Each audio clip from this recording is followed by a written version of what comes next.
Fue como un flechazo inmediato, tanto para su padre como para Linus. Los dos estaban excitadísimos, como unos niños, ante la idea de probar las posibilidades del Big 20. El lugar en el que Linus desarrolló Linux ya no existe. Ese cuarto existía antes de que tiráramos los tabiques. Aquí había una pared que seguía hasta un poco más lejos. Y allí había otra pared. Más o menos aquí, donde hoy está el sofá, estaban la mesa de trabajo y los ordenadores de Linus. Yo diría que lo que más ha cambiado en él es que se ha convertido en una especie de gurú de la resistencia. Sabe de verdad cómo cautivar a su público, lo que supone un cambio radical respecto a cómo era antes, porque era más bien tímido e introvertido. Y por regla general nunca tenía iniciativas propias, sino que dependía más bien de lo que proponían sus amigos.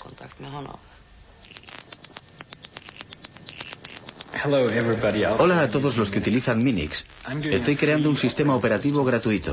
Es solo un hobby, no se trata de nada enorme ni profesional como GNU para los clones 386-486-AT. Me gustaría recibir todo tipo de comentarios sobre lo que la gente piensa de Minix, porque mi sistema operativo se parece un poco al suyo. Todas las sugerencias serán bien recibidas, aunque no prometo que las vaya a incluir todas. Firmado linustorvalds@cruna.helsinki.fi. 1991. Se derrumba la Unión Soviética. Comienza la Guerra del Golfo. El físico británico Tim Berners-Lee crea un sistema de hipertexto al que llama World Wide Web. Microsoft va camino de dominar el mundo. Y el 17 de septiembre, Linus Torvalds envía la primera versión de Linux, la 0.01, al mundo entero vía Internet. Las primeras reacciones llegan al cabo de pocas horas.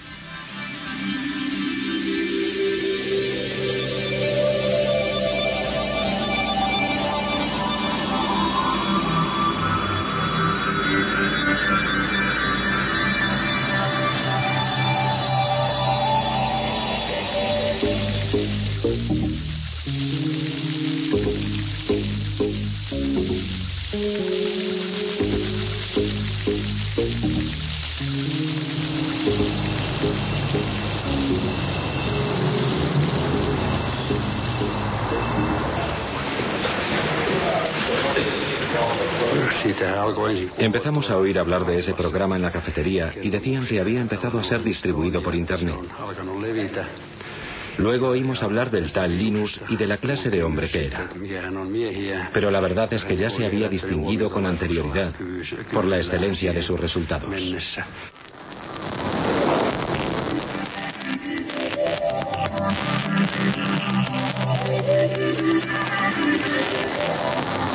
Linus Torvalds creó Linux a partir del sistema operativo Unix. Ken Thompson y Dennis Ritchie, de los laboratorios AT&T Bell, habían realizado la primera versión del sistema operativo de Unix en 1969. Unix era de libre acceso y se hizo muy popular en el medio universitario. Su filosofía se basaba en dos conceptos.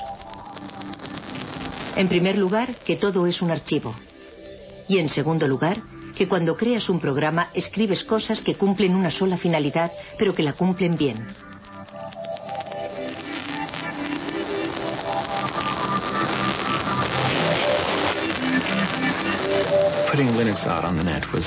Nos pareció natural poner Linux en la red. Había muchas y buenas razones para ello. En especial el hecho de que era una buena idea hacer que Linux fuese accesible a otra gente que podría ponerlo a prueba y enviarme sus comentarios. De hecho, Linus podía elegir entre dos opciones. Podía distribuir Linux de forma gratuita o podía tratar de venderlo. Linux jamás se habría vuelto tan importante si Linus Torvalds hubiese tratado de obtener un beneficio comercial. Nadie lo hubiera comprado. Habría sido una maniobra inútil. Ya llevamos aquí un montón de tiempo. La distribución de Linux está en su tercera generación. Nos costó mucho trabajo encontrar sitio para Linux. Sí. Al principio, Linus no quería distribuir Linux de forma gratuita y estuvo reflexionando durante mucho tiempo para decidir bajo qué copyright presentarlo. Luego, poco a poco, conseguí convencerle de que lo sacara bajo el copyright de GNU. Linuxin julkistamaan Linuxin GNU copyrightin alla. Sobre todo porque el programa de compilación que utilizaba había salido bajo la licencia GPL, así que acabé decidiendo que utilizaría también la licencia GPL. La licencia GPL fue fundada por la Free Software Foundation a mediados de los años 80. Esta fundación especifica que si uno cambia o modifica el código, debe poner sus cambios y mejoras a disposición de todo el mundo, de forma gratuita. La licencia GPL tenía como objetivo impedir que alguien se apropiase del monopolio de una nueva tecnología importante. Pienso que el momento era bueno. Creo que un año antes no habría podido funcionar. Y un año más tarde, cualquier otro habría sacado algo parecido. Internet todavía no había calado de verdad entre el gran público, aunque sí había calado hondo en las redes universitarias. Yo había escrito un programa de lista de correo utilizando el lenguaje de programación C.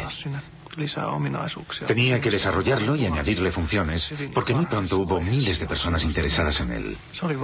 Me llevé una sorpresa enorme de que las cosas funcionaran en progresión geométrica. 1 millar de usuarios se transformaba al día siguiente en 2000 y al otro día ya tenías 4000 usuarios. Sin Internet, el desarrollo de Linux habría sido como querer jugar al ajedrez por correo.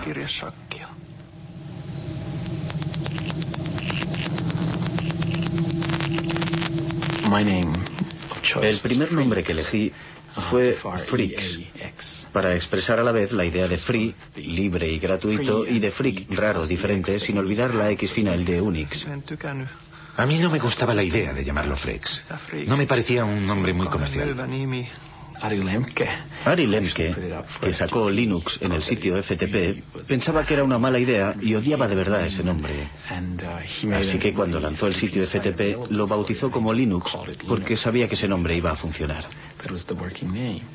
Nos quedamos con ese nombre, que está claro que es muchísimo mejor.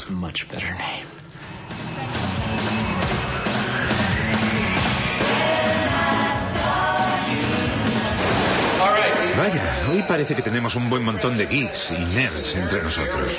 La primera pregunta de la categoría fácil es: ¿cómo se pronuncia Linux? Bueno, yo Linux lo pronuncio Linux. Sin embargo, si fuese Linus Torvalds, no hay duda de que lo pronunciaría Linux. Claro que si uno es de la costa oeste de los Estados Unidos, lo más seguro es que lo pronunciaría Linux. Pero a Linus Torvalds le importa un bledo cómo pronunciéis Linux siempre y cuando lo utilicéis. Empecé a jugar con Linux en julio de 1991, poco tiempo después de que Linux sacase la versión 009 del núcleo. Lo descargué desde Finlandia, jugué con él y me pareció que era muy claro. En aquella época la anchura de la banda de Internet en la conexión transatlántica era muy limitada. Así que resultaba muy trabajoso descargar todos esos paquetes desde Finlandia. Entonces pensé que había que hacer algo para remediar ese problema. Utilicé mi estación de trabajo personal, la que tenía en mi despacho, tsx-11.mit.edu, y creé en ella un archivo espejo de todas las fuentes del núcleo. Fue el primer sitio FTP de Linux que existió en los Estados Unidos. La primera vez que recibí Linux, lo descargué en disquetes. Luego lo instalé en una de las máquinas de laboratorio de informática de la Universidad de Pensilvania, por lo que me echaron de laboratorio. Pero, en fin, esa fue mi primera experiencia con Linux.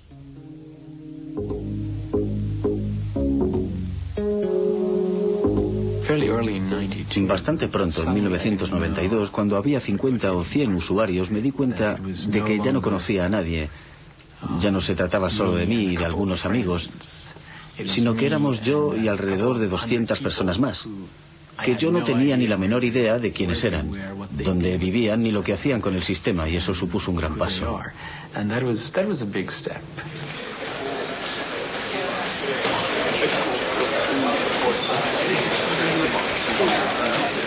En 1994 el lanzamiento de la versión 1.0 fue muy importante y significó mucho para mí porque había supuesto muchísimo trabajo. Supuso sin lugar a dudas un hito en la utilización comercial de Linux. Antes de la versión 1.0 era realmente muy difícil utilizar Linux con fines comerciales.